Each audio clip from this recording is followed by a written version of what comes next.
When the enemies of Judah and Benjamin heard that the exiles were building a temple for the Lord, the God of Israel, they approached Zerubbabel and the heads of the families, saying, "Let us build with you, because like you, we seek your God and have been sacrificing to him since the time of King Esarhaddon of Assyria, who brought us here."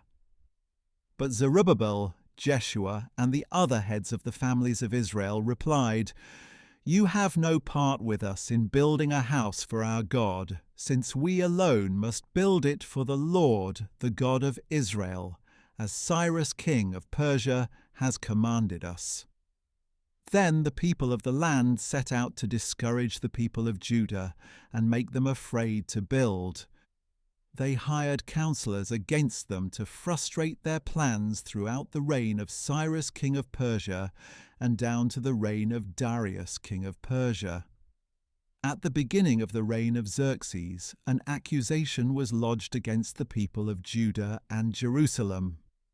And in the days of Artaxerxes, king of Persia, Bishlam, Mithridath, Tabeel, and the rest of his associates wrote a letter to Artaxerxes. It was written in Aramaic and then translated. Rehum the commander and Shimshai, the scribe, wrote the letter against Jerusalem to King Artaxerxes as follows.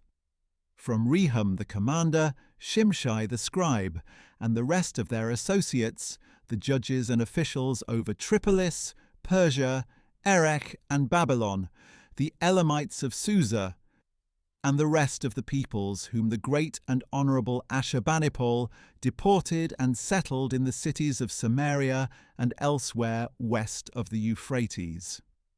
This is the text of the letter they sent to him. To King Artaxerxes, from your servants, the men west of the Euphrates. Let it be known to the king that the Jews who came from you to us have returned to Jerusalem and are rebuilding that rebellious and wicked city. They are restoring its walls and repairing its foundations. Let it now be known to the king that if that city is rebuilt and its walls are restored, they will not pay tribute, duty, or toll, and the royal treasury will suffer. Now, because we are in the service of the palace and it is not fitting for us to allow the king to be dishonoured, we have sent to inform the king that a search should be made of the record books of your fathers.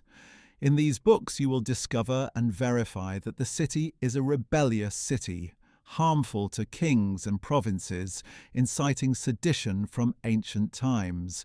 That is why this city was destroyed. We advise the king that if this city is rebuilt and its walls are restored, you will have no dominion west of the Euphrates. Then the king sent this reply. To Rehum the commander, Shimshai the scribe, and the rest of your associates living in Samaria and elsewhere in the region west of the Euphrates, greetings.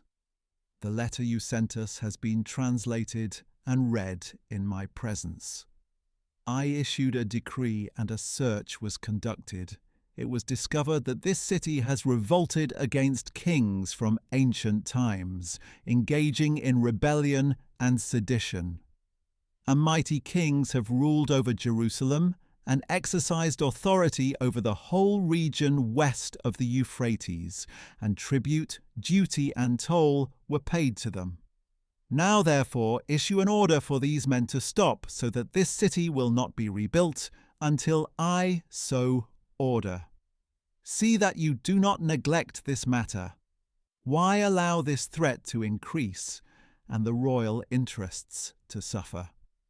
When the text of the letter from King Artaxerxes was read to Rehum, Shimshai the scribe, and their associates, they went immediately to the Jews in Jerusalem and forcibly stopped them.